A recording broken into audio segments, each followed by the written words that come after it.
જય ગૌ માતા। આજરોજ અમારી ટીમ રાજકોટથી 15 કિલોમીટર દૂર જંગલ જેવા વિસ્તારમાં ગિરિબાપુની ગૌશાળાની મુલાકાતે આવેલી છે।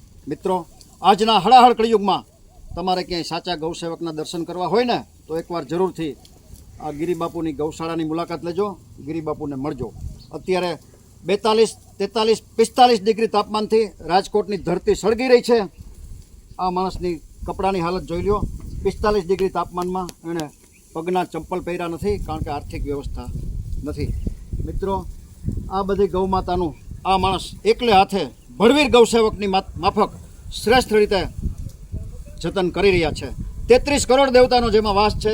ગાયને રૂવાડે રૂવાડે એક એક ભગવાન, એક એક દેવતા બિરાજે છે। આપણી સંસ્કૃતિમાં ગાયને આપણે પૂજનીય ગણી છે। આ ગૌ માતાની હાલત જોઈ લો। 42-45 ડિગ્રી તાપમાનમાં તડકે શેકાય છે। આ બધી ગૌ માતાને ભડભડતી ગરમીથી થોડી રાહત મળે, થોડી એના કાળજામાં ઠંડક મળે, એ માટે ગોળની જરૂરિયાત છે। ગોળનું પાણી દેવાની જરૂરિયાત છે।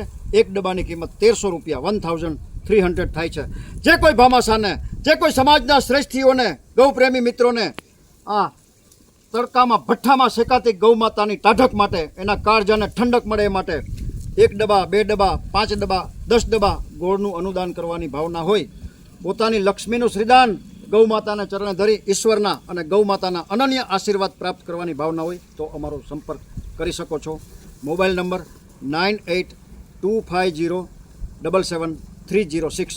મિત્રો, આપણે ભગવાન તો ન બની શકીએ, પણ ભગવાનના મિત્ર બનીને જરૂરથી આ ગૌ માતાના કાળજાને થોડી ટાઢક મળે એ માટે આપણે પ્રયાસ કરી શકીએ, આર્થિક યોગદાન આપી શકીએ। મિત્રો, નાણું આવશે પણ વાપરવાનું ટાણું નહીં આવે। આ વિડીયો આપના ગ્રુપમાં શેર કરી ગૌસેવાના આ પવિત્રતમ કાર્યમાં આપ સૌ જરૂરથી જોડાજો એવી પ્રાર્થના।